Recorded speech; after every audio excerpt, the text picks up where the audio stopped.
Nicholas വുജിസിക് അദ്ദേഹത്തെക്കുറിച്ചാണ് ഇന്നത്തെ എൻ്റെ video ആദ്യമായി കാണുന്നവരാണെങ്കിൽ ചാനൽ സബ്സ്ക്രൈബ് ചെയ്ത് മറ്റുള്ളവരിലേക്ക് ഷെയർ ചെയ്യുക, ഇഷ്ടപ്പെട്ടെങ്കിൽ ലൈക്ക് ചെയ്യുക. 1982 ഓസ്ട്രേലിയയിലെ മെൽബണിൽ ബോറിസ് വുജിസിക്കിൻ്റെയും ദുഷ്കയുടെയും മകനായി നിക്ക് വുജിസിക് ജനിച്ചു. ആരോഗ്യമുള്ള കുഞ്ഞായിരുന്നെങ്കിലും നിക്ക് ജനിച്ചത് കൈകളും കാലുകളും ഇല്ലാതെയാണ്. അവന് 2 കാലുകൾ ഇല്ലായിരുന്നു, പക്ഷേ 2 ചെറിയ കാലുകൾ, അതിൽ ഒന്നിന് 2 വിരലുകൾ ഉണ്ടായിരുന്നു. നിക്കിന് 2 സഹോദരങ്ങളുണ്ട്, മിഷേൽ, ആരോൺ. തുടക്കത്തിൽ വിക്ടോറിയ സംസ്ഥാന നിയമം നിക്കിനെ ഒരു മുഖ്യധാരാ സ്കൂളിൽ ചേരുന്നതിൽ നിന്നും തടഞ്ഞു. അദ്ദേഹത്തിൻ്റെ ശാരീരിക വൈകല്യങ്ങൾ കാരണമാണ് അവർ തടഞ്ഞത്. മാനസികമായ വൈകല്യങ്ങളൊന്നും തന്നെ നിക്കിനുണ്ടായിരുന്നില്ല. എന്നിരുന്നാലും ആ നിയമങ്ങൾ മാറിക്കഴിഞ്ഞാൽ ഒരു മുഖ്യധാരാ സ്കൂളിലേക്ക് സംയോജിപ്പിച്ച ആദ്യത്തെ ശാരീരിക വൈകല്യമുള്ള വിദ്യാർത്ഥികളിൽ ഒരാളായി വുജിസിക് മാറി. എന്നിരുന്നാലും അവൻ്റെ കൈകാലുകളുടെ അഭാവം സ്കൂൾ ജീവിതത്തിൽ കടുത്ത വെല്ലുവിളികൾക്ക് ഇടയാക്കി. അതുനിമിത്തം അവൻ വലിയ വിഷാദത്തിലേക്ക് വീണു.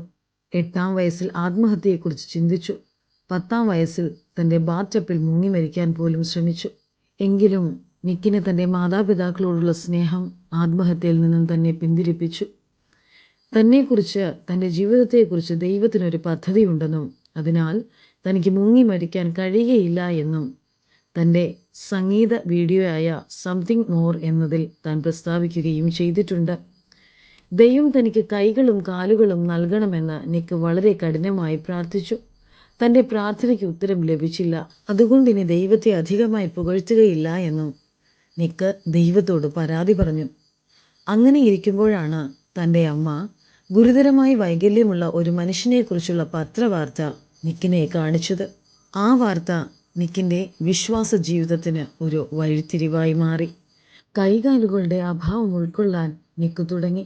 അതിനുശേഷം തൻ്റെ നേട്ടങ്ങൾ മറ്റുള്ളവരെ പ്രചോദിപ്പിക്കുമെന്ന് നിക്ക് മനസ്സിലാക്കുകയും തൻ്റെ ജീവിതത്തോട് നന്ദിയുള്ളവനായി തീരുകയും ചെയ്തു. കൈകാലുകളില്ലാതെ ഒരു പൂർണ്ണ ജീവിതം എങ്ങനെ ജീവിക്കാമെന്ന് നിക്ക് ക്രമേണ പഠിച്ചു തുടങ്ങി.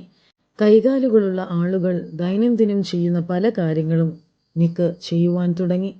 ഇടത് കാലിൽ 2 വിരലുകളും പെരുവിരലിൽ തന്നെ ഒരു പ്രത്യേക പിടിയും കൊണ്ടാണ് നിക്ക് എഴുതുന്നത്. ഒരു കമ്പ്യൂട്ടർ എങ്ങനെ ഉപയോഗിക്കാം എന്ന് അദ്ദേഹത്തിനറിയാം.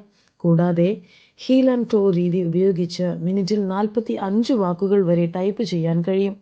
മാത്രമല്ല ഗോൾഫ്, നീന്തൽ, സ്കൈ ഡൈവിംഗ് എന്നിവയിൽ പങ്കെടുക്കുന്നതിന് പുറമെ ടെന്നീസ് ബോൾ എറിയാനും ഡ്രം പെഡലുകൾ കളിക്കാനും 1 ഗ്ലാസ് വെള്ളം എങ്ങനെ എടുക്കാനും മുടി ചെയ്യാനും പല്ല് തേക്കാനും ഫോണിന് മറുപടി നൽകാനും ഷേവ് ചെയ്യാനും ഒക്കെ അദ്ദേഹം പഠിച്ചു.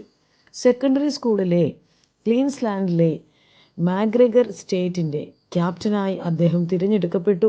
കൂടാതെ പ്രാദേശിക ചാരിറ്റികൾക്കും വികലാംഗ ക്യാമ്പയിനുകൾക്കുമായി ധനസമാഹരണ പരിപാടികളിൽ വിദ്യാർത്ഥി കൗൺസിലുമായി ചേർന്ന് പ്രവർത്തിച്ചു.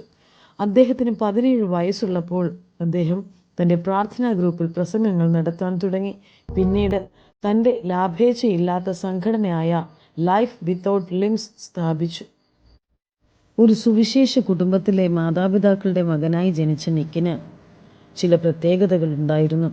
മറ്റു കുട്ടികളെപ്പോലെ കൈകാലുകളില്ലാതെ ജനിച്ച നിക്കിനെ കണ്ടവരെല്ലാം മൂക്കത്ത് വിരൽ വെച്ചു. വെറും ഒരു മാംസപിണ്ഡം. ഇവൻ എന്തു ചെയ്യും? വളർന്നു വന്നപ്പോൾ കൈകാലുകളില്ലാത്തതിനാൽ നിക്കിന് വേദനയുണ്ടായി. മറ്റുള്ളവരെ പോലെ ഓടാനോ കളിക്കാനോ തനിക്ക് കഴിയില്ലല്ലോ എന്ന ചിന്ത തന്നെ വല്ലാതെ മുറിപ്പെടുത്തി. ദൈവം എന്നെ എന്താണ് ഇങ്ങനെ സൃഷ്ടിച്ചത്? എൻ്റെ ജീവിതം കൊണ്ട് എന്താണ് പ്രയോജനം? തുടങ്ങിയ ചിന്തകൾ തന്നെ അലട്ടിയിരുന്നു. എന്നാൽ ഏകദേശം 10 വയസ്സുള്ളപ്പോൾ സൺഡേ സ്കൂളിൽ പഠിച്ച വചനം തനിക്ക് ധൈര്യം പകർന്നു. ദൈവപ്രവൃത്തി വെളിപ്പെടുവാനാണിതെന്ന തിരിച്ചറിവ് തനിക്കുണ്ടായി. കുരുടനായവനെ യേശുവിൻ്റെ അടുക്കൽ കൊണ്ടുവന്നപ്പോൾ ചിലർ ചോദിച്ചു, ഇവൻ കുരുടനാകാൻ കാരണം എന്താണ്? യേശു പറഞ്ഞു, ദൈവപ്രവൃത്തി ഇവനിൽ വെളിപ്പെടേണ്ടതിനാകുന്നു. ഈ വചനം നിക്കിന് ധൈര്യം പകർന്നു. തൻ്റെ ബലഹീനത ദൈവത്തിൻ്റെ പ്രവൃത്തിക്ക് കാരണമാകും എന്ന് നിക്ക് വിശ്വസിച്ചു. മുമ്പേ പറഞ്ഞതുപോലെ പഠന സമയങ്ങൾ വളരെ നിരാശപ്പെടുത്തുന്നതായിരുന്നു. സ്കൂളിലേക്കുള്ള യാത്രയും മടക്കിയ പരസഹായത്തോടെ മാത്രം. ചില കൂട്ടുകാരെങ്കിലും തൻ്റെ സ്ഥിതി ഓർത്ത് തന്നെ സഹായിച്ചു. ഏകദേശം ഡിഗ്രി പഠനം പൂർത്തീകരിച്ചപ്പോഴേക്കും യേശുവിന് തൻ്റെ ജീവിതത്തെപ്പറ്റി ഒരു ഉദ്ദേശമുണ്ടെന്ന് ബോധ്യമായി. തൻ്റെ ബലഹീനതയിൽ ബലം തരുന്നത് യേശുവാണെന്ന് എല്ലാവരോടും നിക്ക് പറയാൻ തുടങ്ങി. നിരാശയും വേദനയും പുറകിലെറിഞ്ഞ് സന്തോഷിക്കുവാൻ തീരുമാനിച്ചു. സ്കൂളുകളിലും കോളേജുകളിലും പോയി മറ്റുള്ളവരോട് യേശുവിനെപ്പറ്റി പറയുവാൻ തുടങ്ങി. തൻ്റെ മധുര വാക്കുകളും ദൈവവചനവും കേട്ട പലരും യേശുവിനായി ജീവിതം സമർപ്പിച്ചു. കൈകളും കാലുകളും ഇല്ലാത്ത നിക്കിനേക്കാൾ എത്രയോ ഭാഗ്യമുള്ളവരാണ് തങ്ങളെന്ന ബോധ്യം പലരിലും ഉണ്ടായി.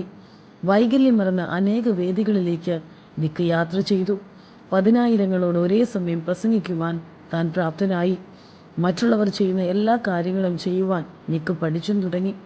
അടുക്കളയിലെ പാചകം മുതൽ നീന്തൽ വരെ പരസഹായം കൂടാതെ യാത്ര ചെയ്യുവാൻ ഒരു പ്രത്യേക വാഹനവും. കൂടെ യേശുവുണ്ടെങ്കിൽ ഏത് വൈകല്യത്തെയും ബലഹീനതയും അതിജീവിക്കാമെന്ന് നിക്ക് ജീവിതം കൊണ്ട് തെളിയിച്ചു. ഒരു നല്ല ഭർത്താവും പിതാവുമാണ് നിക്ക്.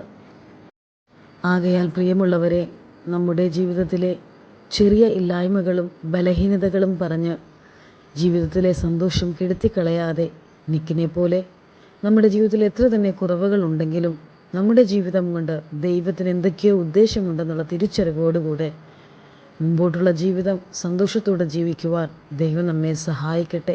അത് നമുക്കും മറ്റുള്ളവർക്കും പ്രയോജനമുള്ളതായി തീരട്ടെ എന്ന് ആശംസിക്കുന്നു.